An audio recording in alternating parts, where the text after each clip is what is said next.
today, why am I saying today? Here it is, podcast episode 1. I sat down with a few friends of mine and we just talked about what we do, why we do it, how we do it, and we sort of introduce ourselves. This is going to be a recurring podcast here on the channel, so welcome if you're new, because we have 0 subscribers, so I'm assuming if you see this, you're new. But I'm running this channel, me, alongside my friend Jeremy Moore, so he'll be featuring his content here as well. And yeah, we're just going to show you what we do, and our plan is just to have fun. I hope you like what you see. But in terms of this podcast, here's some things you can expect. We're going to have monthly podcast episodes. They'll be twice a month. And this one is meant to just sort of introduce the gang who's going to be recurring on the podcast once a month. And then the other episode that will come out every month. So we'll have guests on the podcast every month. Me and a fellow creative or someone I find super interesting will be joining us on the podcast. We'll talk about their life, what they do, how they do it, why they do it. And honestly, we'll just talk about things that, we don't always get to showcase in our work. You'll get an inside look into how we live our lives. And yeah, the goal is to teach and to hopefully inspire others. And hopefully you can learn something from these podcasts that we're releasing. So without further ado, here's episode 1 of the PLETHORA Podcast. Peace. And comment below if you like it. And if you learned something, comment what you learned. Also, please share this. Really, anywhere helps. And yeah, love you guys. Guys, welcome to the first episode of the podcast. I'm super stoked to host you guys. And honestly, this is meant to be a creative chat. We're going to talk about a few things today. Really how we got started and, how we go about things, what our processes are. And so for everybody that doesn't know, my name is Caleb Grant. I own a production company, pretty small production company in West Palm Beach, Florida. And it's called Caleb Grant Studios. And I've been doing that for a couple years now. And my friends here kind of do some of the similar stuff. So guys, go ahead and introduce yourself and tell people what you do. Yeah, so I'm Eric Robbins of Eric Robbins Media. Very similar. I have a production company, but I mostly think of myself as a freelancer. I do mostly video content. So I market myself as a filmmaker, but I do a little bit of photography as well. And Sam? Thank you. My name is Sam Hudgens. I as well do freelance media. I have a company called Sam Hudgens Media, and I focus more on photography with like weddings and grads and couples engagement kind of stuff. I do a little bit of video work as well. Yeah, and I'm AJ Freeman. Also go by Acorn Joey. Heck yeah. I would say I'm more of like a kind of jack of all trades in the content creation area, but I mainly focus on like branding and graphic design, that sort of thing. So Right. And so to kind of keep you guys posted on who we are, we've known each other for a long time, actually, and all met mainly through Eric and through just going to the same places. And so we've known each other for a while, so if it seems like we have some inside jokes, that's probably why. But I wanted to start us off. I wanted to start us off today. Again, like I said, we're going to delve into what we do and how we do it. I've had a lot of people ask me how I do photography and videography and how I've gotten into it. And I know a lot of guys and girls probably ask you guys the same thing. And so I want to have this podcast today to just talk through those things and maybe help a creative individual out there out. And so yeah, let's break down some of our processes. But firstly, let's just start with how did we begin? Like, what's our origin story? If you guys could briefly break that down. Eric, if you could go ahead and give us a quick tidbit about that.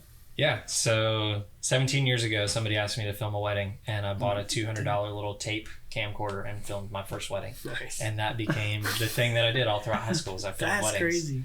And then I worked in like creative media stuff for a while on staff at my church and grew the creative skills so that eventually I became a freelancer full time a little over 3 years ago. Wow. Okay. So most of your growth has happened within the last 3 years, right? You would say.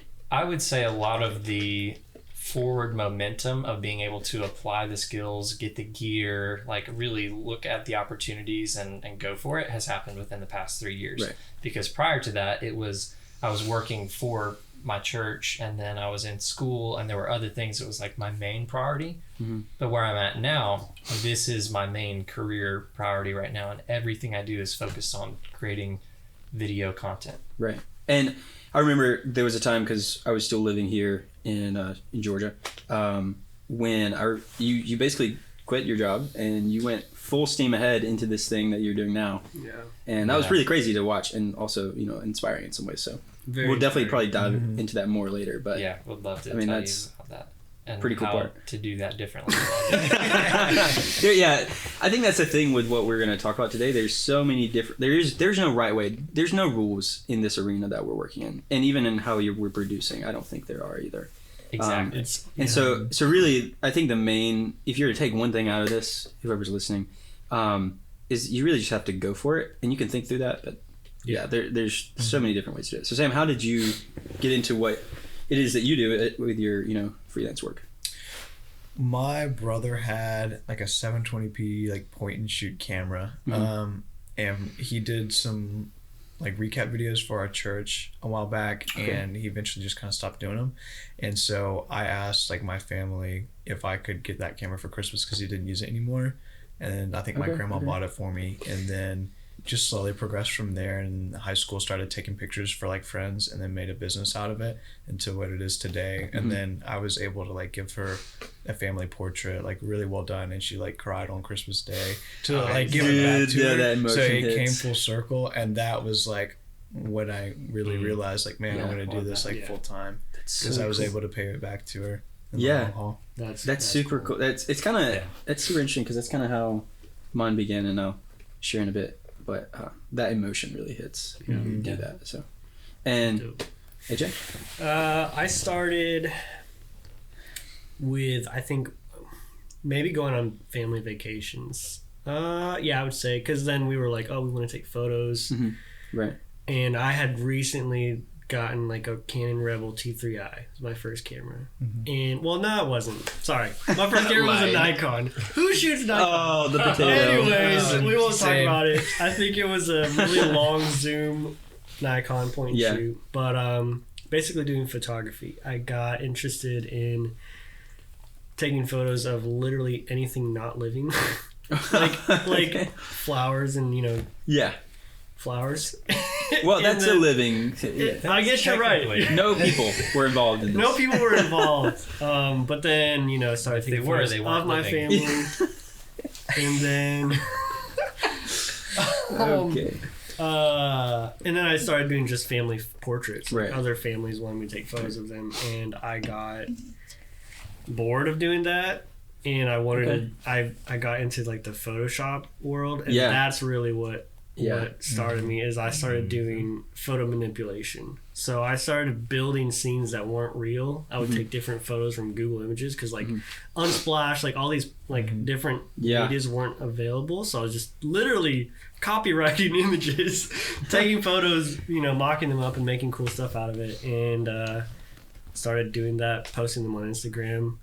Got a lot of traction, and then so that's how I started into that whole creative world, was back in, I was 15.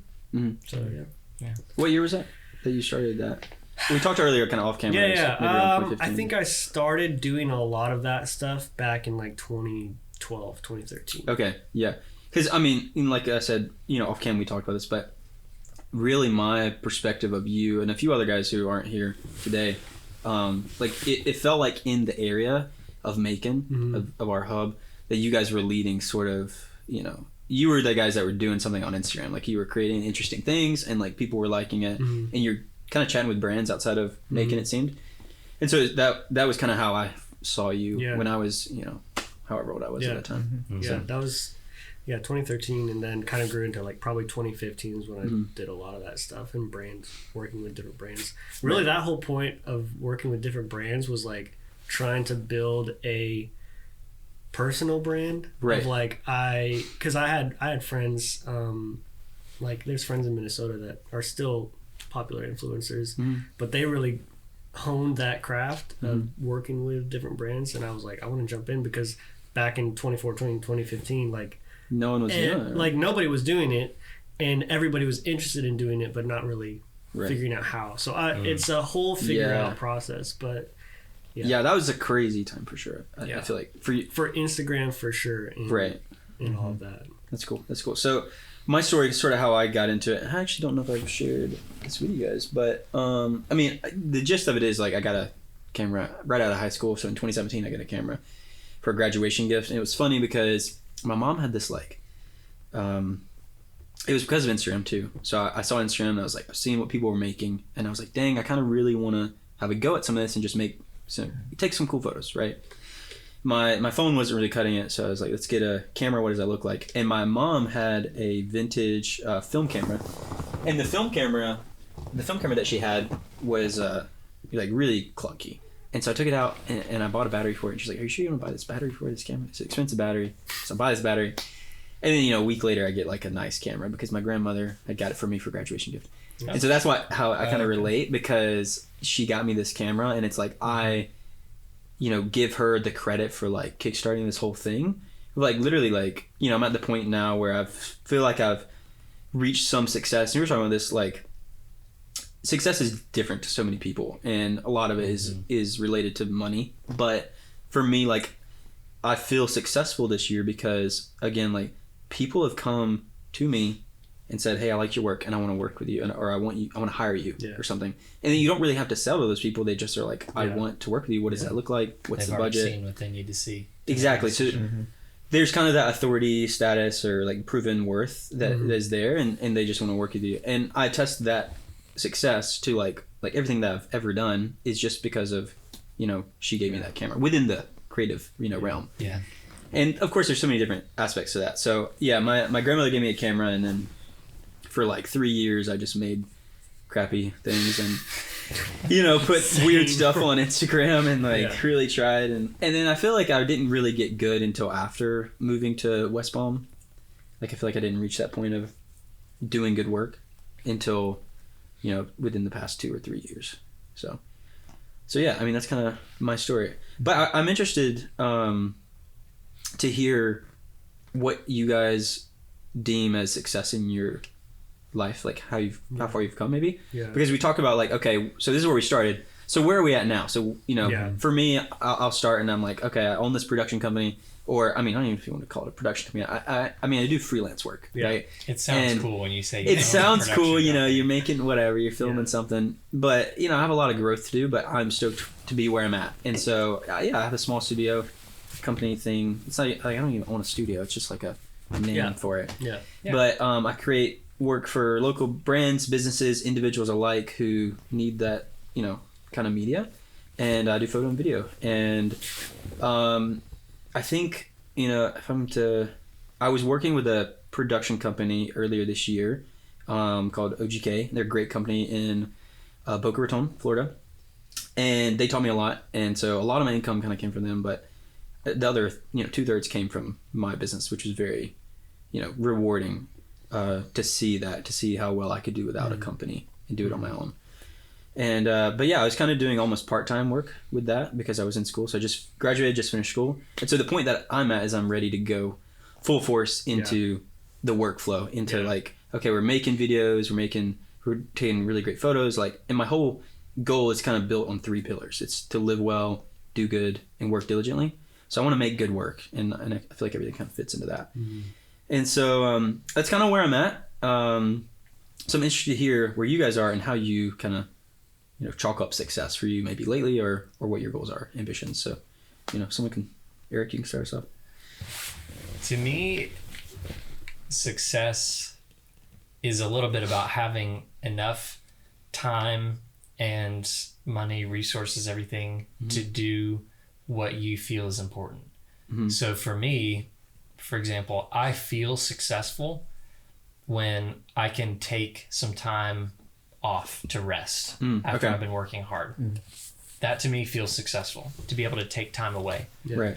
I feel successful when I'm able to leave on a Tuesday and drive up to South Carolina to visit my family. Without any work really. And I know that my work is getting done. I don't have to ask anybody if I can go. I just go. That to me feels like success. That's like, okay, I'm glad I'm doing what I'm doing, and that's the effect of it that it has on me. Yeah, and I think I really appreciate that perspective too, because my view of success, I think it's really based on my goals for the year, right? And this year I didn't have many goals. My goal was to get barreled, surfing, and that didn't happen. But that wasn't even a photo career goal, So it's like I feel like I lived up to all that I could this year, and so my goals for this upcoming year for 2023 is going to look a little different. Yeah. And so, but that's very cool to hear that perspective. Sam, where do you feel that you're at with success and everything? I love this question. I think, so, I mean, you can kind of like define success however you want. Mm-hmm. I think some of it's financial and some of it is relational and personal to you. I think even though I still have like way more that I want to do and where I want to go, I think I'm able to see success now because I've told a couple people this. I had, if you include my production stuff now, I had 3 jobs in high school because I was trying to fund what I want to be doing now, and I was miserable at the other 2, where I was a bagger boy at a grocery store and a barista at a coffee shop. I didn't really like working at either spot, but they helped fund getting the gear to do this stuff and to do the weddings and the senior shoots and stuff like that, to get the gear necessary to do that. And so then once I started investing back into it, I was able to slowly one by one quit the other job, and now this is all that I do. And so when I see that, like, that to me is success, because now I don't have to rely off of the other stuff. And that is where I've seen the biggest, I guess, success for me, because I hated working there so bad. And so now that I like bagging groceries. And but the fact that I'm able to, like you were kind of saying, like, work for myself now, and like I don't have to ask a boss like, oh, can I take off to do this wedding like this weekend or something like that, is just so makes me really happy.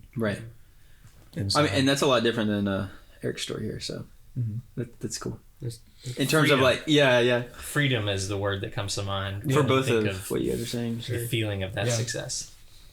I think success is exactly like you guys are hitting it. Like, and also to add to it, I think, mainly success is your story and what your personal, like, not comparing to anybody else's success is. Because I think that's a lot of what we do as individuals and businesses, is we look at our success and we compare it to the success of someone else that's doing something in a similar field or whatever. Because if you compare it to Peter McKinnon, it's like, I mean, I suck. I'm not anywhere near that. But then you'll have people that say, don't say that about yourself, because you do something completely different, but you're also doing really well at it. So I think it's really hard to define success. But I do see the value in having the ability to do what you're wanting to do. For however much money you're doing it for, as long as you're happy and you're able to, sustain it and go where what you want to go. So for me, like, that's building websites for people. That's like doing this stuff that my main thing in my business and the value that I like to offer people is making small businesses big. So however I can make a great tagline. Write that one down. Like I wrote it down. And I was like, I want to remember that. Make small business big, because that's literally where every company starts. That's how any business starts. It's small. I mean, Apple didn't start with Steve Jobs just saying, all right, well, we've already built the iPhone and it's super big. Like, it had to build from somewhere.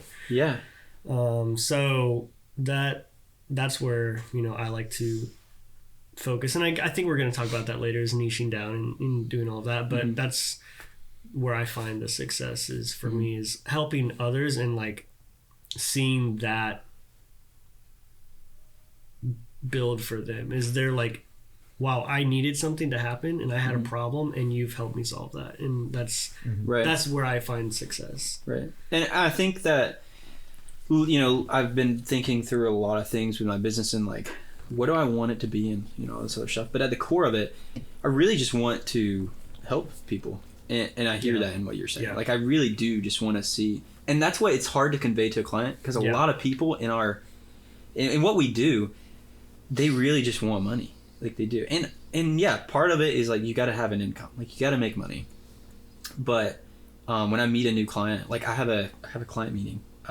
It's coming up in January. It's supposed to happen in December, but they got sick, it didn't happen. But I've been talking to this company, and my next thing is recurring income. Like, how can I get people in to recur? Because that helps me, and it helps them because I'm building something for them, and we're like building that relationship. But I feel like whenever I meet someone like that, and I'm like actually stoked to like talk to that person, I really want to convey like, hey, I really want to help you, and we'll have like this meeting to see like, how can I help you, and even if I should help you, like, am I the right guy for you? And if I'm not, let me help you get that right guy. That's a great question. And I say that up front, and I think that changes the perception they have of you and like how you go about everything. Yeah. Because that's truly like, what's the point of what we're doing? Like, what's the point of what I'm doing? Like, I often think of the why of what's happening in my life and like what I'm doing, like why I'm doing things, Yeah. And so it's, I actually do want to help these people. I do want to. So I think it's good that you're like, that's your perception of it. So that's really interesting. Now I do want to talk about, you said like niching down and that kind of thing. I think a lot of people, when they start thinking like, hey, okay, there's a lot of people out here on this YouTube platform. They're doing pretty well. Yeah. How can we make that? Like, there's a lot of people I think that are thinking like that in 2023, 2022, and they're like, how can we make this a thing? And so I wanted to hear everybody's opinion on niching down and like how you found your thing and like why you chose that. Like, do you guys have any thoughts on that? Because, and anyone's free to talk. This open podcast. So does anybody have thoughts on that immediately? AJ, I know you kind of talking about maybe some of it. No, I definitely do. I think what's hard for me is You do a lot. I do a lot. You do a lot. And that's it's hard because when I'm working with different clients, like they're asking me to do something for them that they've seen me do. Yes, yeah. But they don't know these other things that I can do. So then when I'm talking to them and I'm like, okay, so you want to build your brand, you want a logo. Okay, let's do that. They're like, yeah, because then I need to get a guy to build my website and I need to do this and that and take photos for my web. Like, so then I'm like, okay, well, I'm also that guy, but I want to make sure that I'm the right guy for them. Yeah. So, and I think it's important in that too to sound like you are somewhat of an authoritative figure in that, to say like, because if they come to you and they're like, we want a logo, and then you're like, well, I can also do your photo, video, and website. Then it's like, is he good enough? Because you're spreading yourself so thin. That's what it appears like. Yeah. And so I think it's important to make sure when that conversation's had, at least from my experience, is to say like, okay, I can do all this. What do you want? And like you said, let me make sure I am that guy, because I can do it, but can I do what you want? Right. Maybe someone's better. Yeah, and I think that's the part where it's like that quote, the jack of all trades is better than a master of none, or jack of all trades but master of one is still better than a master of none. I think is really, really interesting, because I've always considered myself as not that guy. Because it's like, I am a jack of all trades. I don't consider myself... I'm not that guy, pal. I'm not that guy. But I could be. I have so many... But I could be that guy. I have so many people that say, well, no, you are that guy. Like, because I've spent so much time, like, since 2013, like, literally...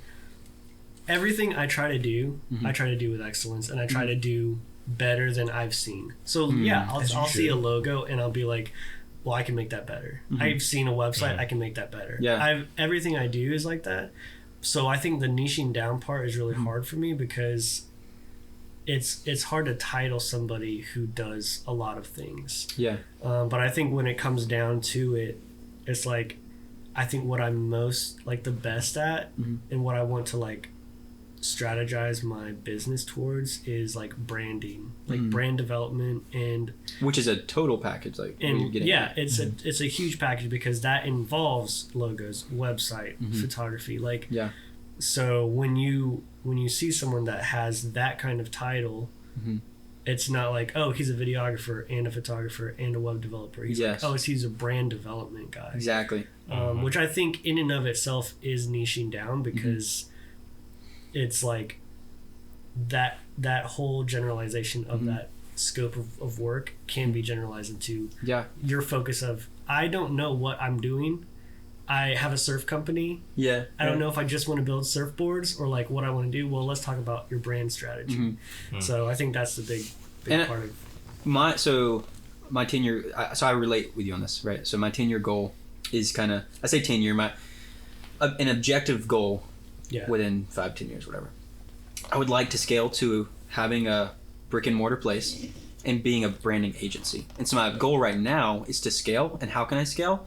Because like you say, okay, I can do these and I want to do them really well, but maybe sometimes I'm not that guy that can do that. Yeah. So for me, it's like, okay, if I'm scaling and I meet someone and they want to do like a brand package, whole deal, like you're saying, photo, video, web, everything, then it's like, okay, I can take this on. And I reach out to all my guys that know that, and then I build a full package and I work with them, and I'm just the leader of it. Yeah. And so you're raking in good money because you know what you're doing and you're turning out good work, and you're able to say like Caleb Grant Studios did this because you did do it. And then at the bottom, it's like this guy did this. You can still shout out your friends and like, and then you're helping your friends out and you're giving them work. Yeah. And you're having fun because you're all doing it together. Yeah. So that's my goal, is to have like a studio that I'm bringing all the homies in on and being like, hey, and what's crazy is like my friends do the same thing for me. Like if friends need a second shooter or like a whatever it is, they're like, hey, can you shoot this for me, or can you come on this project with me? It's so much fun. And so I don't know how you think about upscaling or whatever, but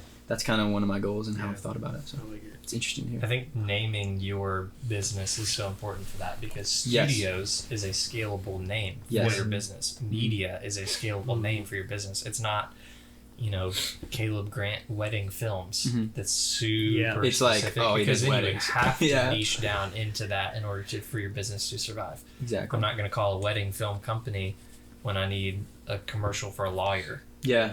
So having a name like that is a really good move. You helped me with that, because I used to be like Sam Hudgens Photography, because this is what I focused on when I was interested in video, and you gave me that suggestion of doing Sam Hudgens Media instead.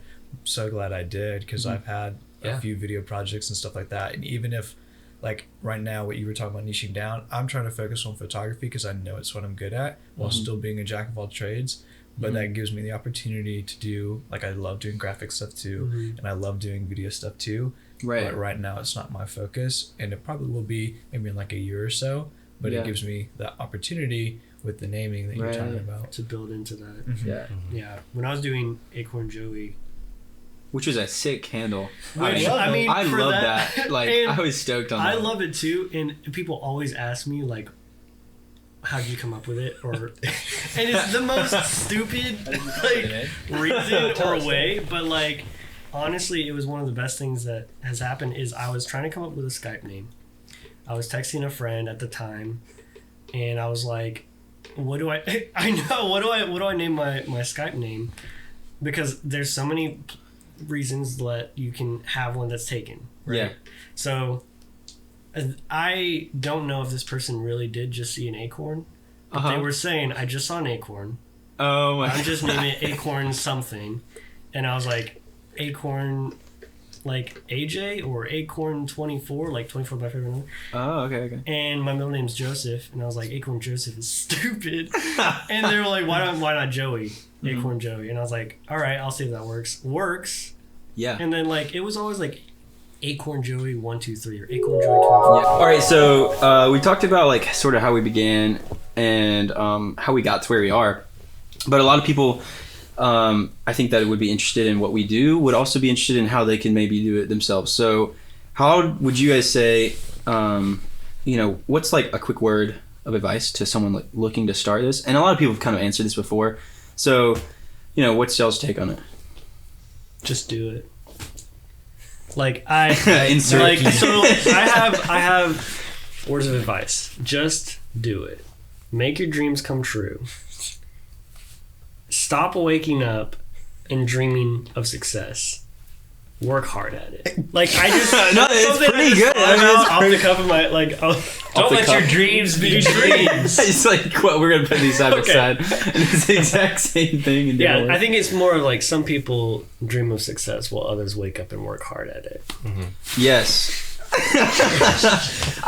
Okay, but I agree with a lot of what you're saying. Yes, but because you can plan all you want. Yeah, but well, on that, Sorry, Eric. No, you go right ahead. Okay. You're I pretty just stoked. think like so many people talk about what they're gonna do and their goals and stuff. Mhm. Like if that gives you the dopamine of like, oh, I'm already doing it, or like, just stop talking about it. Just go do it and then show people what you're Exactly. doing. Yeah. That is so real. Like, Don't set the standard and Yeah. then possibly not come to it. 100%. Just set it in your head, do that, and then set more goals and then start talking to Yeah. people about once you do it. That's good. That's yes, great. because so that's actually something I've kind of struggled with because I get so stoked about an idea Mhm. and I want to tell my friends about it, and then it takes me like a month to go actually execute the idea, Yeah. and I could have just gone and done it Yeah. in the first place, and I think it definitely affects my execution. Yeah. So I think that's a great point. Like literally just go do whatever it is you think you can do. But I think planning is super important as well. But you can plan all day. If you don't execute, then the planning's Mhm. pointless. Yeah. So there's like, Dude, I've wanted to do like travel photo shoots and couple engagement stuff. Mhm. Talking about like niching down for 2-3 years now, and I've been Mhm. planning to go do stuff like that. And like I finally told myself like, stop, just go do it. And I'm finally doing it next week. Yeah, and it's heck yeah. taken 2 years. Yeah. But it just Yeah. stop talking about Yeah. it. yeah, I think that whole thing of talking about it, because there's so much like, that kind of goes back to the whole thing I just showed you on my phone, like quiet in the chatter. There's so much talk out there these days, especially on, Instagram and Yeah. all that stuff. And it's super important to just go do it. But with that being said, I do think it is good to plan things. Like if you want to shoot a short film, you need to plan, Mhm. you need to figure out who's going to be a part of your production. You need to figure out like Yeah. your shot list and all that stuff. So I think it's super important to do that and recognize that, but you got to go do it. And I was listening to a video, Ali Abdal, I talked about him last night. Great guy. But he talks about this, like there's a side, like it's like this tightrope. And if you just kind of think about it all day, it's not going to get done. And if you just go do it, it might suck. So you got to kind of do both. So you got to plan a little bit, but you do need to just go do the thing and make sure. And you're going to fail a little bit, but Yeah. I think that's good. What were you gonna say? I'm so sorry. Speechless. I'm like trying he to said remember it what all. it was. Yeah, like what's your advice to someone who's thinking about this career path or Yeah. any career path? Like, how do you start? Well, it might not be a great thing to quit your day job and then start. I think it is. Yeah, maybe speak on that. It is. Yeah, if you have a new creative venture, something that you want to do, it is really helpful to have a job that pays the bills and build your creative venture while your bills are paid. Yeah. So that you can make the transition to doing the thing that you love that pays the bills. And affording the gear. It's a process, yeah, and especially something that's as expensive to get into as the industry that we're in. Dude, it's It's like really $7,000 for if you want to have the right stuff, and that's really great, and actually own it. I feel like that's a good number. and it's constantly expensive. It never gets cheaper the deeper you get into it. And so, but in order to break into the industry, you do have a lot of upfront costs, and so it's good to save up. And I really benefited a lot from my parents bought me the camera that I needed to be able to do it full time. That was the one piece that I couldn't afford. It was like $2,000 that I had already spent a bunch of money on. All these other things, and then I just needed the camera body, and they bought that for me. Yeah. And so, asking for help is so critically important when you're trying something new, whether that's, asking my parents to help me buy that camera, or it's asking my friends to support me in what I'm doing, to share the content that I'm making, asking people, do you know anybody who needs something? I'm doing this. Do you know anybody who needs photography, who needs videography? I think asking for help is so critically important. But also, I feel like the key to my quote unquote success that I've experienced in the 3+ years that I've been doing this is all about the people. It is, it's almost a cliche, but it's so true. And I want to lean into it, that it is about who you know. Yeah. You could have the best camera, you could have the best lens, you could have the best mic, the best lights, the best whatever. And if you do not know people who need your services, if you're not building a network, if you're not building a reputation, building a brand for yourself as a creator, then you're just going to struggle constantly. And so I feel for people True. who are especially in regions where it's like hard to find work. I see people on Facebook and these forums and stuff all the time that are like, how do you guys find somebody who wants a video made? Yeah. And I'm sitting here and people are calling me to have videos made. And so, and I benefit a lot from the community of the church that I've been a part of, that I just know a lot of people and they've seen what I do. And so they come to me when they need quality video content. And I think it's a quality over quantity kind of thing with what you produce. But building relationships with people is the way to get started. Because when you're first starting out, especially, people are going to give you some work because they believe in you. Yeah. Right. But I think that was really good for me in moving. Like when I moved to West Palm and I started networking and all that stuff, I'd already been doing this for a little bit. And so, when you're new, it's tough because what you said is 100% true. But if you do crappy work, everyone's like, oh, cool, you're trying this thing. And like from afar, you can kind of see, that's cool. Like, but even if you're doing crappy work, some people will still support you, but your reach will only go so far. Exactly. And it'll be contained to your close friends I think and family. I think that if you're new to this, sometimes you have it and sometimes you don't.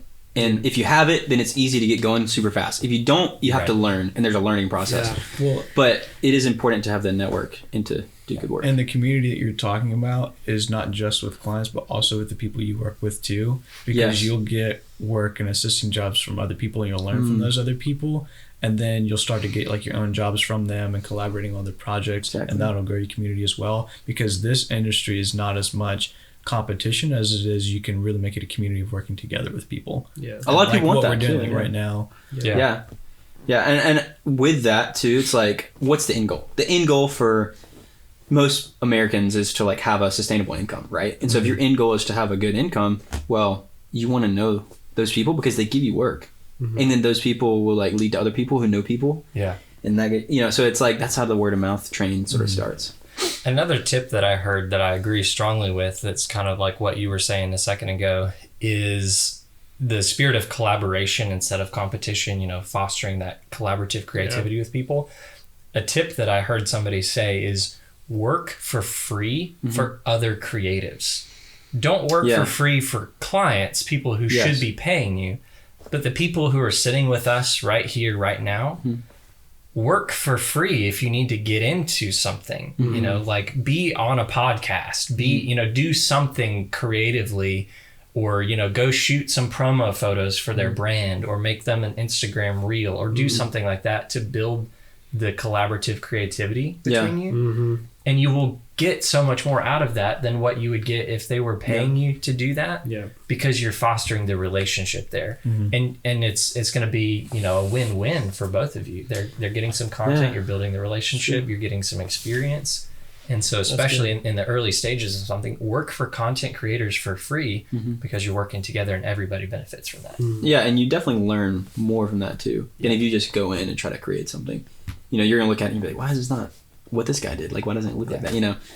So I guess to AJ, did you have anything else to say on that? Because I wanted to kind of summarize, but the only thing I was going to say, which I totally agree with what you said at the beginning, is like, before you just do it, at least have a game plan of how you're going to get there. But I think the question that a lot of people will ask, and the reason why a lot of people aren't just doing it, is because they feel suffocated, or they feel in a place in their current job where they don't even have the ability to like start to do something. It is a mindset thing. You do need to like change your mindset, shift of like, if I can, I'm working 9 to 5. If you are working 9 to 5, well, then you can also work your 5 to 9, which is something that I had always picked up it's cool. Within the last couple of years. Is that's something that you can do. But if you're like, dude, I'm working literally 80-hour weeks, 100-hour weeks, I can't.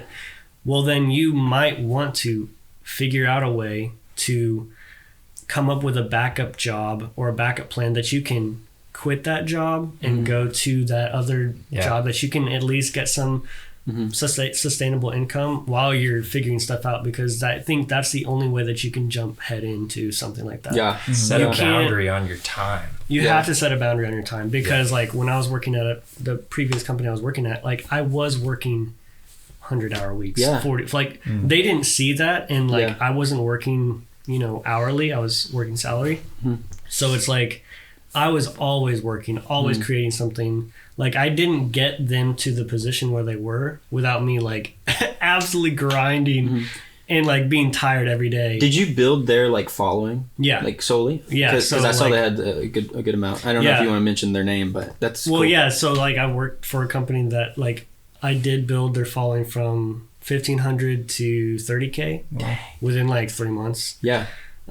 Which I didn't figure out the algorithm until like this year, but Yeah. like Okay. especially with short form videos and everything, that really propelled them, especially with their YouTube. Like they had like 100 subscribers and they got them to 22,000. Wow. So like I was able to figure that out, and now that I know that for myself, like I'm like, okay, well, it's taken me 9 months, but I'm like, okay, I want to do that for my personal brand. Heck yeah. I yeah. just But- started doing that. But again, it's like if you don't have the ability to just do it, you need to find a way, because otherwise you're going to be in that rat race. You're going to be stuck in that mental headspace of I just can't. And I see these guys who are, and I'm just going to continue to get consumed with their entertainment of them doing it, and I'm never going to do it for myself. So if you care about it, you've got to find a way to make it happen, because like if that's what you're called to do and you're not doing it, I mean, you're going to be miserable. Yeah.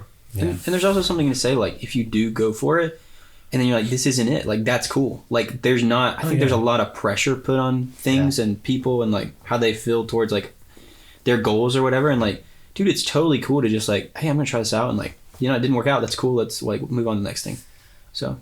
I feel like I see more people who last for about 5 to 7 years in this industry and then quit and they're done. Yeah. Yep. That's like the vast majority of people. And if you don't want to be a flash in the pan, then figuring out a sustainability for what we're talking about is so important too. Yeah, and that's one thing that, like, I'm actually working on inside my Notion, which is like my productivity software that I use for everything, is thinking through those things. And it's interesting that you brought up mindset. Like, I think that is very crucial. And one thing, like, college afforded me was, like, I didn't realize it, but I didn't have a ton of expenses when I'm in college. My college was, I took out a loan, for the college thing, right?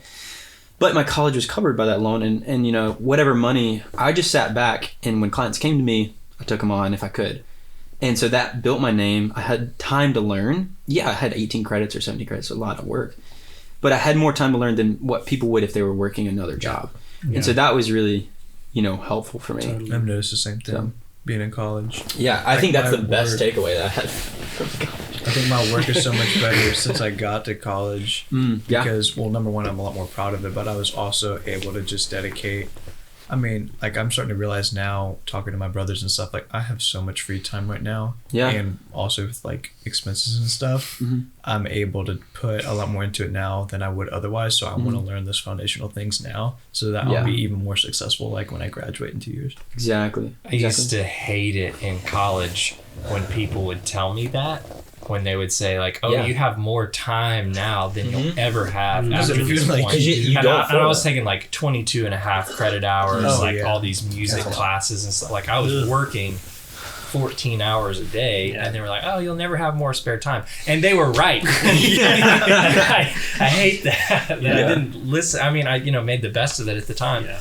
But it is so true that especially if you're young and some of your needs are covered, if you're still living with your parents, if you're in high school, if you're in college, if you're, in some sort of circumstance where your basic needs are met and you're not the person who's having to pay your own rent and bills and stuff. Yeah. Oh man, it's big. Go hard after the creative stuff. Yeah. Because you will never have a better, safer time to get started. Every point after that in life, it's going to be riskier to stop what you're doing and start something new. But it's still worth it. Yeah. One of the thoughts that I wrote for this upcoming new year, me like planning things out of like, how do I want to tackle this? How do I want to scale? Had to do with mindset. And it was this. And it just kind of came to this. And I think it's super crucial though. Imagine if everyone already believed in you. Like, imagine if everyone already believed you could do what you think you can do. And that, having that backing was never a thing for me. It was like never like, oh, like people need to believe in me. But putting that into your mind is like, it takes away the need to kind of prove something, and it's just like you're doing it because people want what you do because you do it. Right. And there's something to say about what you do. That's so true, because I think imposter syndrome is what kills creatives all the time. Literally every day I wake up and I think to myself, like, again, I'm not that guy. I'm not that guy. But it's so true, because, well, it's not true that I'm not that guy, but it's because true that imposter syndrome You're that guy. will come in and kill you if you let it. And I think we have to not only continue to believe in ourselves and know that we can do it, but we have to constantly encourage our creative members and team and people that they can do it, because if we're not doing that, it's so hard to continue to build that network of people. So I agree with that completely. Yeah. So I guess to condense everything down that we just said, because you just said a lot, but to condense it all down for someone who's really looking to start this as a career and be a creative, whether it's design, whether it's film, whether it's photo, whatever it is, I think that there's a few crucial points, and that's just network, go do it, and think a little bit, have some planning, but execute. So it's this observation and execution. And then if you can, find someone who works in that field and get under them, make them your mentor if you can, ask hey, could you lead me through this process? And if you need to, have a job on the side that helps you afford that, because you guys both did that differently, and it kind of worked out. And the thing about this field is again, like I said earlier, there's no rules, but it's difficult. And I think with any product or service that you can put out there, it's important to find where the gap is in the market. And so if you're trying to break into a market, say you're an inventor, you're trying to find a product to sell on Amazon or something like that, just to use an illustration. If there's already 10 of them on the market and you're just trying to make product number 11, it's going to be a lot harder to stand out. And so as you look at what's available in the creative market around you, try to find something that someone else is not already doing really well. Yeah. And you might have a better chance at finding more work to be done. And so if people in your area are just hitting small businesses left and right with creative content, and every small business is up to the gills in creativity, but nobody's shooting weddings. Well, shoot some weddings and you'll have some work, or vice versa. If everybody's doing weddings, but small businesses are kind of floundering with their creativity, then do that. Find where you're needed, lean into that, and you'll have a lot better shot. That's good. Here's a word of advice for people who are already doing it, like we're doing it. I had this thought, 3-4 months ago, and I was like, dude, I'm not getting clients. Why am I not getting clients? What could I do to get clients, right? And I was like, well, what if I just looked where people already have a need? They're already looking, they already want to hire someone, and I just give them that incentive to do so. So you can get on Upwork, you can get on Fiverr. There's also this thing called ZipRecruiter, and I don't hear anyone talking about it. I don't know how I got into ZipRecruiter, because essentially it's an email list they send out. But I think you could probably Google it or something. You tell them what you do, and they send you work. They send you an email that has a bunch of links and descriptions for jobs that need filling. And I get one 2-3 times a week. And usually it's not freelance work, but I can reach out to those companies and say hey, I'm a freelancer. I saw what you need. I'd love to talk to you about this. I think that I could fulfill that on a monthly basis. Here's my rates. And dude, just getting that picked me up. So look for where there's a need, And making yourself available to companies like that is so huge, because I cannot count the number of times I've had a conversation with somebody where I talk with them, or I run into them randomly at some other thing, and they're like, oh, I've actually really needed to have a video made. And I can't believe I ran into you, a videographer here. And I'm like, well, here's my card. I'm glad we ran into each other. And I have that conversation everywhere I go. As soon as I tell somebody what I do, because that's the most common question. So what do you do? Oh, I'm a videographer. I'm a filmmaker. And they go, oh, I need that. And you can really tap into that everywhere you go. 100%. AJ, what were you gonna say? I kind of cut you off earlier, I think. He did. Forgot. He did this. He said everything that needed to be said, and he said it really good. Well, yes, and even going to that's the whole networking thing. If you go to a cafe, you guys were talking about this earlier. I'm gonna go to a cafe at least once a week this year, because you see other people you see a lot of times you see the same people too, which builds Yeah. relationships, Yeah. and they need you. Yeah. And you also see random people that come in and they see what you're working on because you got it on your screen. Yeah. They glance over at it and they're like, "Hey, what are you working on?" And you start conversations and you meet people that way. And like, for me, I'm kind of interested in the car scene too, and like doing productions around that and changing the game up because there's a lot of people doing the same stuff there. Yeah. And so it's like, go to car meets for me. That's like a thing. Like, go to those things that those people are going to be at and do your thing, and people will come too. Yeah. And the thing about that, when you're in public and you have an opportunity to like, run into somebody there, if you have really loud phone conversations and just like exaggerate how much money you're making, be like, "No, dude, like $50K is not enough. We gotta bump that." And then like people like turn your way, and they see like, that that you're working on budget's so photos low. of Bugattis and stuff. They're like, "I need to get to know this guy," That is Like that's kinda where the funny. imposter syndrome. I think that's where the imposter syndrome becomes a reality, or like, or you're. That's where you're tackling it firsthand. Is because you're not. You're that making- guy. You're not You're making that- 50K, but you very well can be. Exactly. And like that's I think where Right. the headspace. Not so much that you need to lie or like you need to like No, be Yeah, like yeah. I you was know. mostly kidding with the phone. I know, I know. Yeah, it was a joke. There's a grain But of in a truth. sense, but there it's- is something there. It's very true to be working on videos of Bugattis or whatever that you're doing. Yes. And like being in a setting where people can see that because there's always overlookers. Like there's always people looking over the shoulder. Yeah. And having those kind of conversations. You can call your friend. I can call Caleb and be like, "So talk to me about that Lamborghini shoot we were going to do like in a couple months." And like, if you really did have one. Yeah. Or you can fake it. I do but- have one, guys. See- that sounds see- clout. That sounds like all clout and like. But that's true. Like, you know what I mean? So Yeah. that just helps. and the your thing rapport about that with though people. is like, it's bad because I think when you're like, you sound good. You know what I mean? Like when you're like saying something, you're like, this is sick or whatever. And you have to try really And you hard to don't be want humble about. Yeah, because it's like I've gotten to the point where I'm gonna talk about stuff and like I know my place. Like I know that I'm good at certain things. I know that I'm bad at certain things. I know I have a lot to learn.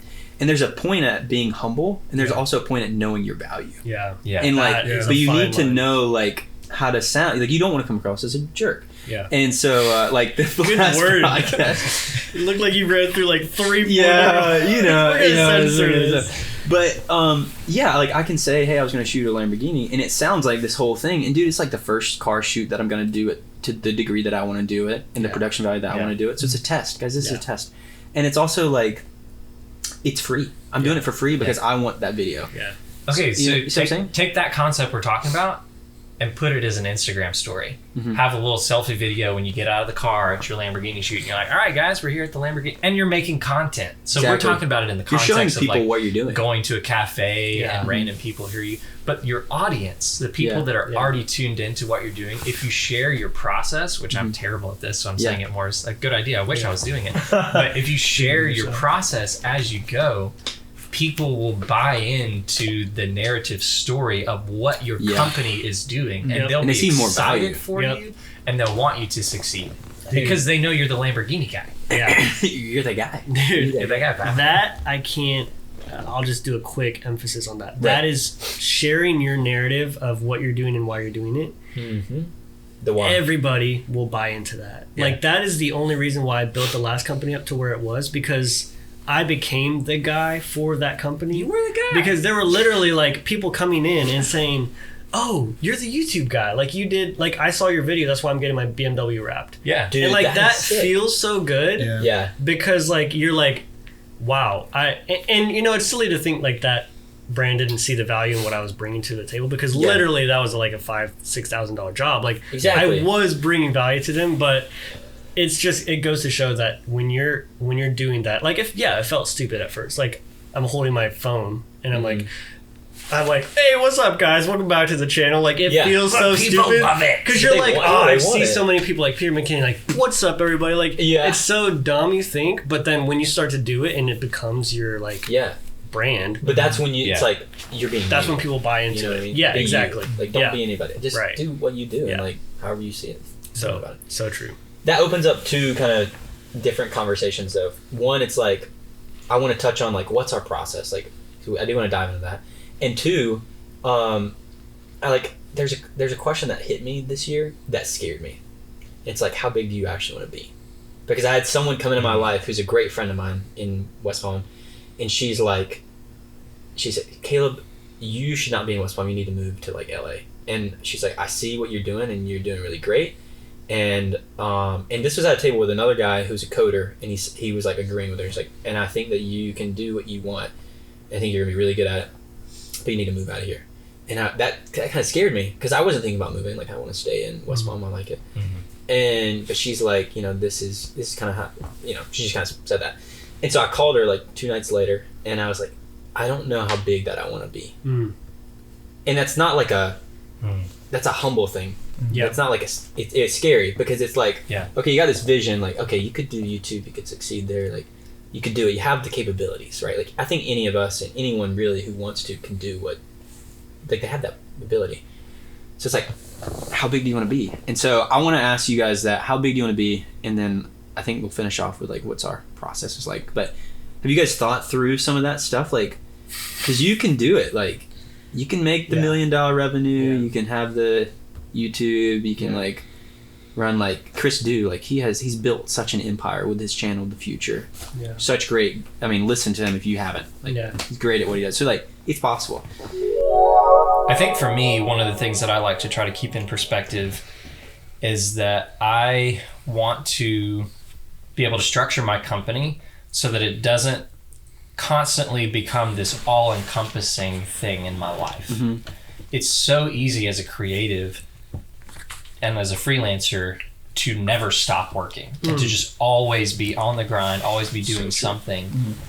And so the idea of scaling your business for me is as much of a question of how much can I protect my time away from the business part as it is how big can the business get. Because you don't want to become the business. I don't right. think, and especially when you're starting out and you're too. building it and you're growing it, you have to do that. You have to live in the business at some level in order for it to succeed. Yeah. But you don't want to end up there. And if you end up there and it just becomes this monster in your life where you're constantly having to answer the phone at family functions and like that kind of stuff, you become like the negative connotation of, oh, you're the business guy that's always doing the thing, and you're missing out on real life. You're that guy. You're that guy. You're missing That's not that guy. Like, you're missing this right now. And so for me, it's always finding creative ways to either improve the efficiency of what I'm doing or upgrade my workflow or outsource. I don't have to be the person who does every single thing that my business can do because there are people who can do it better than me. Or there are people who have more time. AI. I'm really leaning into AI right now because it's incredible what it can do and how much time it can save you. And the quality is really good. And it's still yours. Like, you're still, like I mentioned, my friend, he does wedding photography. He's culling with AI. Or no, one of my friends culls with AI. And it's crazy because it just like cuts your culling time down. And then another person that I know edits with AI, and then it takes the, like 2 hours or whatever to go through, because it's in Lightroom, and then make those adjustments. It's crazy. Yeah. That was sort of a fear moment, like a coming to realize, like, maybe this is why I haven't just moved that needle. I haven't like pushed super far. I haven't blown up that needle. I haven't moved, super, into this career because how big do I want to get? Yeah. So I like your response to that, but is there also like a fear maybe that or maybe one of those thoughts, like those existential thoughts almost that you've had? Well, it's almost like asking the skinny kid, how big do you want to get going to the gym? Like, that's almost the wrong question to ask at the beginning. It's not like, how big do you want to... That's a question for later on. Yeah. When you've been in the gym for a year and you look down and you go, okay, how big do I want to get? Yeah. That's so much more of an appropriate time to ask the question than like if you're a skinny kid and you're like, how big do I want to get? Like, sure, maybe it's motivating, but you don't need to be setting limits on yourself from the beginning. Right. Yeah. You need to figure out at every step of your process, how efficiently am I doing this? Right. How well is this working? And constantly reevaluate and change your course. If you're doing one wedding a weekend and you end up with 52 weddings a year, and you're trying to do a bunch of other stuff and you just can't handle it, then you're doing too much, because oftentimes the demand is higher than the supply. that creatives have. Right. And so there are people in the community that need your work. And if you say yes to every single thing, you will burn yourself out. You'll get exhausted, and then you'll have to dial it back. And so that's where you can kind of niche down, like we're talking about. Find your zone, but start big and then find your zone. Don't say, I'm only going to do this one thing. Start doing a bunch of stuff and then find out where your lane is going to be. I agree with you so much on that, because that's actually why I hate that question of like, you know, how do I niche down, or like, should I, like the whole niche thing is like, okay, if you want to be a photographer, or you want to be a videographer, or you want to be a designer, whatever it might be. Okay, take that and then go do it, and just do all of it, and then see what you like and what maybe you're good at, and then say, okay, let's focus on these things. You can focus on those things, because I think that if you put yourself in a box, it limits you so much. And when you're first starting out, you don't need to be limited in that way. You need to see what you're capable of. And so I don't really agree with niching down at the start. I think it's good to think about in the future, 2 years, 3 years in. I think maybe that's why I had this question come to my mind, because of the whole been like doing it. You you know, I've been doing this for 5 years now. And 2 years as a business. So 5 years was just like, oh, I picked up a camera at the cool you know. 2 years of like, we're doing this thing, and now I'm like, wow, someone in my life who's influential and sees something in me has told me, yo, maybe you should consider moving. Maybe like you could do this. And it's like wait, how much do I want to put into this? How big do I actually want to see this get? And I think that's what inspired that question to me. So. And another way of thinking of that is, how much of a risk are you willing to take? Exactly. There was some fear in it. Because everywhere you are in life, in location and whatever, has a limiting factor on it. And so, you know, moving somewhere so you can be closer to a market is a risk, but there might be some reward attached to that. 100%. Because you're dealing with a new clientele base and all that stuff too. Yeah. But you might be moving away from family. Yep. There's a risk involved. Yeah. I thought about that same thing, because I want to, like, for the, like I was talking about earlier, niching down, starting broad and then niching down, and how I like the wedding elopement stuff and traveling and really scenic views. Like, you can't find as much of that here in Georgia, whereas you could out on like the West Coast. And so that's where I want to end up at some point, you know, Lord willing. But what I found for me, I totally lost my train of thought. How big do you want to be, bro? Dude, no. You just want to stay stoked and live on the road, bro. What was I saying? Take some photos. Start abroad, niche down, West Coast. Wedding elopement. Living in a van, married to a woman. West Philadelphia. Just get this whole Born and raised. Never mind. AI doing all your. Oh man. Do you have something you wanted to hit on about how big you want to get? Yeah. Do you guys want to touch on that?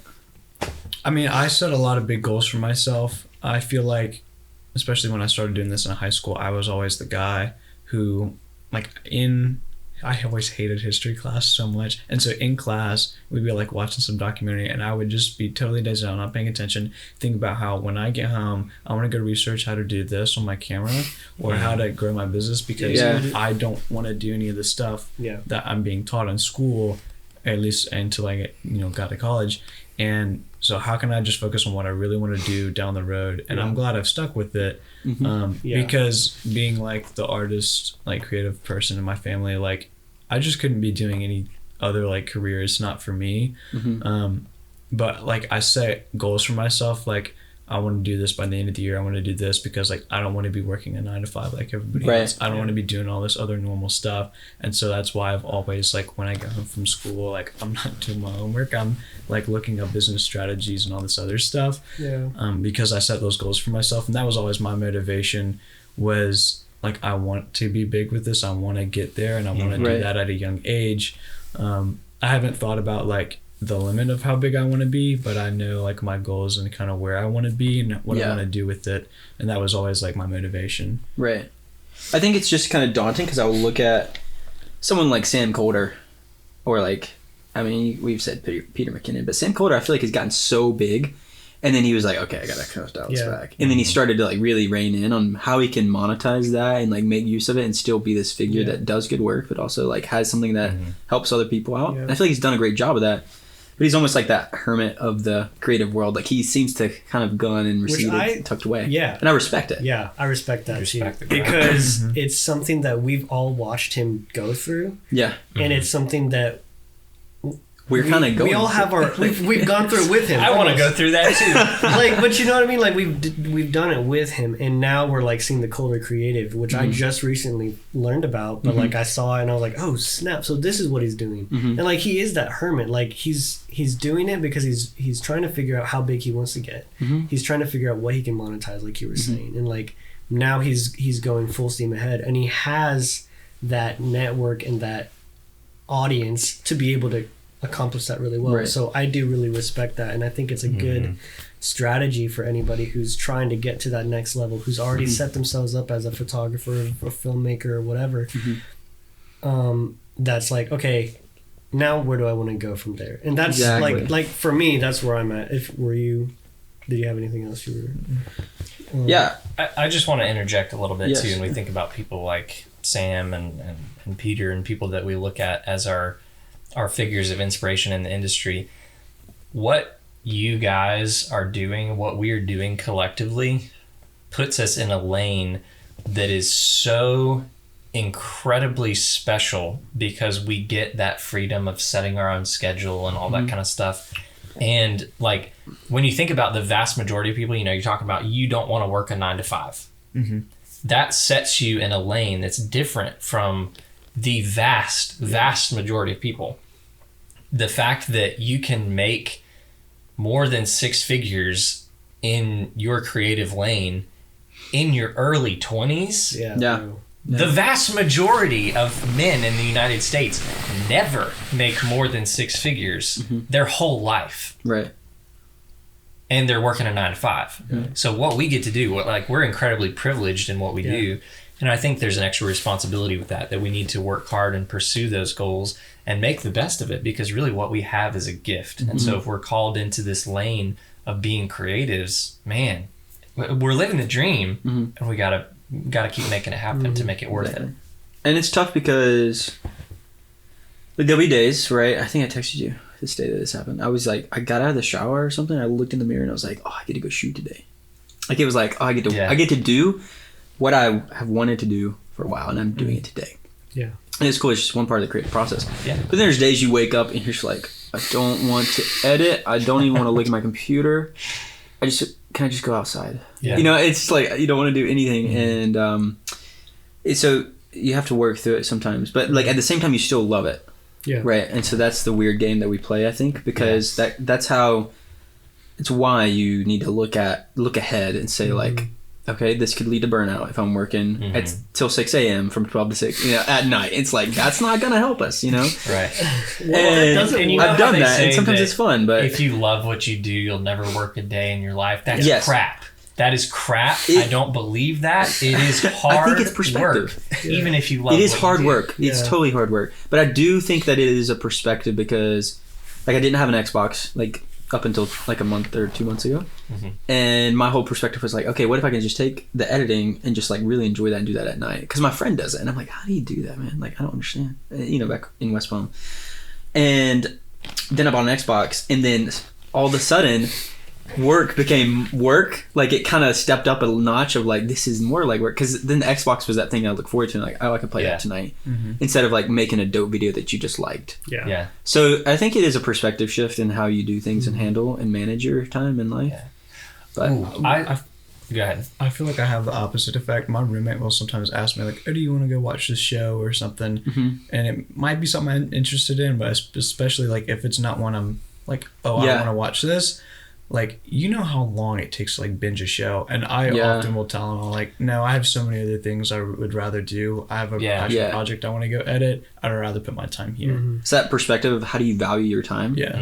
Very important. Suddenly a 45-minute show becomes expensive when you look at time as your most valuable resource. It's like, do I really want to sit down and watch a 2.5-hour movie on Netflix like, on not a really. Tuesday night? You could, but it becomes more expensive. Exactly. I really want to lean into something you said a second ago, because I saw a YouTube video recently where a guy was talking about how if you structure your workflow to only activate the reward centers in your brain, like the dopamine and that kind of stuff, when you're finished with a project and you have to give yourself a reward, like, oh, when I'm done, I'm going to go out to eat. When I'm done, I'm going to play Xbox. When I'm done, I'm going to do this or that.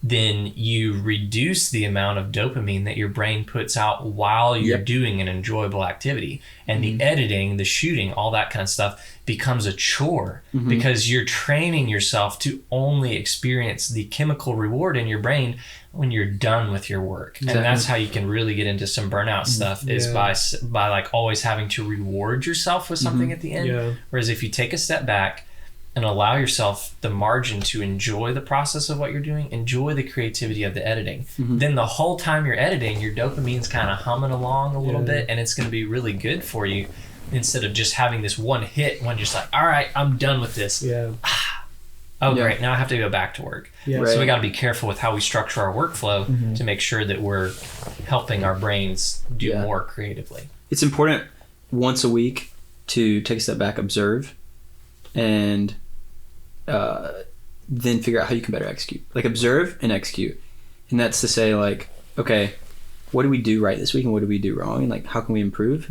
And that has been one of the thoughts lately is value my time, sure, but what actually matters here and like, how am I going about it? Yeah, let's talk about our workflow and again, time management. And one topic that's been on my mind a lot is workflow, time management, and then frictionless has been this word that's been in my mind. Like, how can I reduce friction to then move more quickly or swiftly or like better to better use of time in every arena.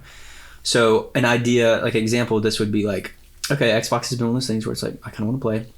It's right beside my computer that I work on. So it's like, okay, how can we reduce friction here? Let's get that out of here. Blunders, am I right? Yeah, let's get that out of here. Let's move that, and then you're reducing that friction. Now you're no longer subjectively thinking about let's play Xbox. You're working on your thing. And still think about it a little bit. You think about it a little bit. Yeah. So this is where I was going with that last thought. Dang, I lost it. It's so important. That's why we have episodes. Yeah, it's a cliffhanger. That's what it is. Come back next time. No, suck. I hate watching this video. Talk about time. Oh, okay. So this is super important, and it goes with what we were just talking about. Is enjoying every bit of where I am right now, and this is the major thought. Is there's a time for everything. There's a time to hang out with friends. There's a time to chill. There's a time to go for a walk and think, and there's a time to work. And when I'm doing those things, I want to be fully invested in each one of those things. So if now is the time to work, we're working. Like we're working. And it's not like a lighthearted, like we're focused. These are the 3 goals for this 2-hour segment of work that I'm doing today. Take a 20-minute break, whatever.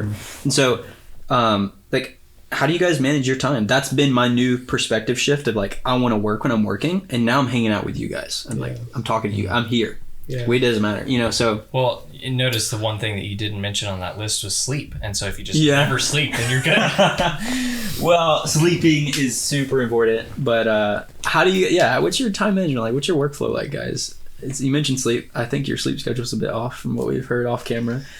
Well, that's one of the things I enjoy about this creative venture is being able to set a schedule that's not super, super strict. And so I may be wired a little differently than you are on that because I enjoy putting on a movie on a different screen and having that, just like watching Batman or something while I'm editing photos. I feel like I can kind of zone in on what I'm doing if I have a little bit of background going on. That's probably a weakness in my brain at some level, but I enjoy that, and it's okay to do that. And at a 9 to 5, you can't watch Batman while you're working. It's different. So it's a privilege of what we can do, but you have to be careful to put guardrails up and not constantly be distracted, and to make sure that you are working hard and focusing on your work.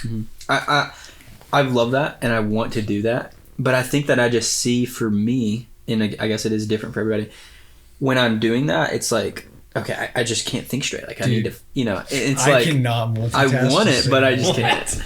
Like, I could not do that. If I I'll put on a podcast in the background while I'm editing photos, I'd just be like, oh. And I would just start watching. I can't watch movies. I'd watch the 3-hour thing all the way through. Yeah. When I edit photos, like I sit down, I put on music, and I listen to it all the way through. Or like when I was at a coffee shop the other day, I went and put on a podcast I've really been enjoying lately. What I found was because that was the first time I tried a podcast, I couldn't really take in the nuggets of truth I wanted to from the conversation and edit the photos at the same time. I just like to relax and zone in on one thing at a time with music.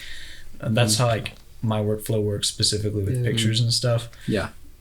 I think it could be a bit like looking at it from the outside view. If I'm like to think back when I've worked with a podcast on, it can be overstimulating, and also you're missing those truths. And so like I want to build into my week schedule, like, and I keep kind of referencing a schedule. It's hard to keep scheduling. It's hard to go to bed on time and do certain stuff at times, but I do want to have a time built into where I can learn. Like set aside to like, okay, today this is what I want to learn, so like let's go learn this, or go for a walk and listen to podcasts and take notes or something. I love the way Zach Kravitz structures his days. I was just about to talk. Who is Zach really? Kravitz? Dude, So sorry. no. Dude, first of all, his content's great, and you've kind of like what you were talking about with Sam Calder. He shifted everything he's doing, especially when TikTok came out. He realized, like, you could tell he was struggling, living like very normal life, but like not sure the direction he wanted to go. But as soon as TikTok came out and he focused on how to utilize short form content to structure businesses and make like a creative plan and show people how to do that, he just like dropped like the quality. He focused on what people wanted with his iPhone, and he is skyrocketing. He makes millions of dollars now, and he posts a lot of like mindfulness, mindset kind of stuff. Optimization. Human optimization, how to structure your day and how to structure when you're gonna work, what you're gonna work on. And so I think his post recently I really liked. Like I was at the gym the other day, I saw it was he structures it day by day in like 4 2-hour time blocks. He's like, when you're at the gym, your phone's on do not disturb, you're not responding to people. He's like, that is your time to focus on you. Then you can, like at this point in the day, he's like, you can keep do not disturb on, but like answer emails and the stuff you need to, and then slowly by the afternoon work into, okay, this is my business time, this is my me time, and this is that. And structuring it. I love his content so much. There's a lot of guys out there doing that sort of stuff where it's like kind of breaking the mold, and again, it's helping the mindset. Like I think to be in our creative endeavor, you need a mindset shift of some sort to like think through what you're doing and how you're doing it and why you're doing it and like what's the outcome, what's the end goal. Like you need to have those thoughts so you can like better work, you know? So I don't know if we really touched on like everybody's workflow. Sam, you talked about how you edit and such. What's our time like? 8 minutes. Oh, sick. So AJ, you started doing a lot of web development stuff and branding, and you still do photo and video, I'm assuming. I haven't seen a ton of your output in that lately on the social media, but what's your process look like? Like, give me a breakdown. I haven't been doing a whole lot of photo and video, but I still offer it when I can, and like for some people, I still will do it. So basically my workflow is, if we're not talking about human optimization and like our daily workflow, because that one is still being worked on. But workflow is like when I am working on a website. I think for me, the issue that I'm having is when I see a problem, I need to obviously fix it, but I need to fix it until like I sleep. Like I don't sleep until it's done. And so when is that a decision you made, or that's just like you just can't that's sleep? just something that I in my being, like I'm wired that way. Ooh, and I think that's difficult for me to kind of navigate relationships and navigate just other like social settings. If like someone's coming to me with a problem, I'm like, okay, well let's not rest until we fix it. And there's good times for that to be used, and then there's obviously bad times for that to be used. I think in business, I really need to structure out and figure out how to effectively work on projects that I can know when I go to bed, oh, well, it's okay because I've got a project timeline like that a blueprint. I need to stick to and set for myself. Otherwise, I am going to burn out. I will be tired. And that's something that I'm working on for 2023, and I'm going to be trying to share my process as I move forward. So that's a big thing I've been working on. That's one thing. Like, I do everything in Notion. All my business stuff is in Notion. Planning, executing, like shot list. Okay, when this is happening, meeting notes. Everything is in Notion, and it's got me so organized. So, highly encourage you to check out what that app is. It's free, first off, and then secondly, looking at certain individuals on YouTube who teach like, here's how to effectively use this, because it's really helped me. And one thing that I did for a previous design client is I was like, okay, listen, we're gonna have a few meetings. We'll talk about what you need, but I'm gonna deliver to you a blueprint that you have access to, so you can see where I'm at. And this blueprint is essentially a roadmap to the next 4 weeks of your project, and you'll see where we're tracking. It's really helpful, but it's also kind of it can be a headache or it can be bad at times, because you need to understand how long things take. And if you have a misunderstanding, then something can get off, and you have to be clear with your client and vocalize, hey, we're now behind schedule by this much. And this happened with me, but it wasn't because of anything that I did. It was just sort of like the client relation, like we were talking about ideation process in the logo, like the ideas for the logo itself. And when you do that, sometimes it takes a long time. And we had a goal of like completing something in a month, which for a logo is like super, super, super quick. Like, Yeah. it's kind of crazy to me. Yeah. But things like that are really crucial. Yeah. Go for it. My brain operates the same way, where like if I start something, I gotta finish it. Like if I start editing a photo shoot one day, I'm like, man, I want to finish this one by the end of the day. Yeah. Because like I know for a fact, if I start a photo shoot at or after midnight, I'm gonna be up till 3.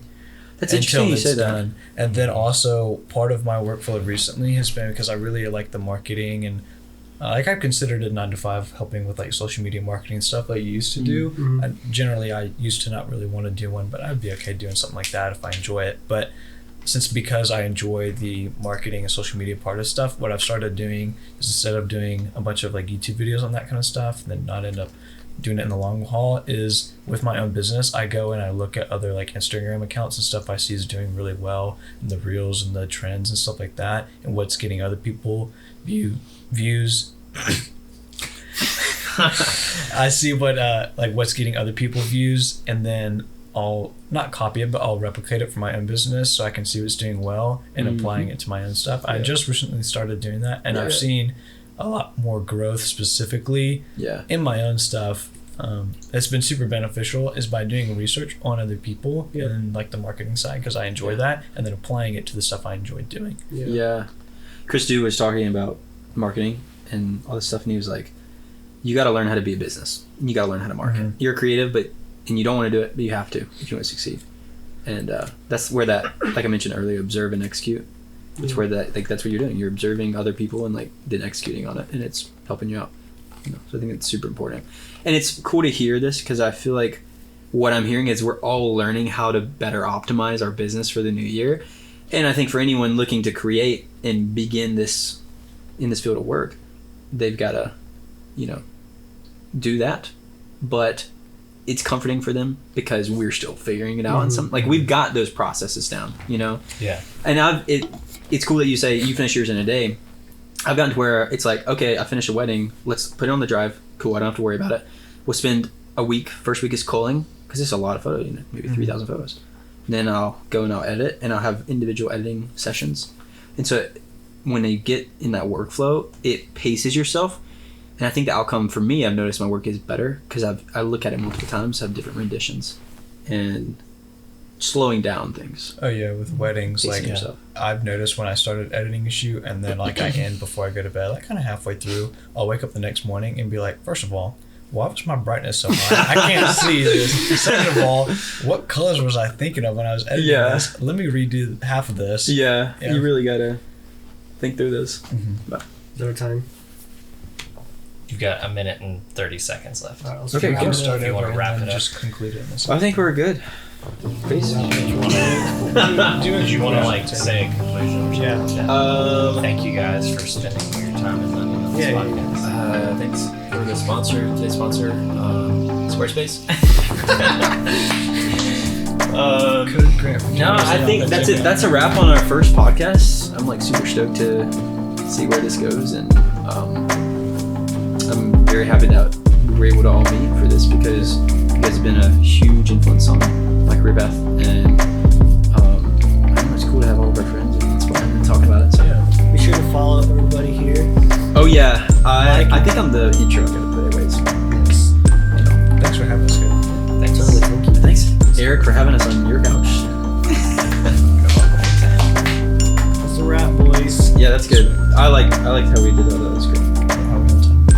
You know what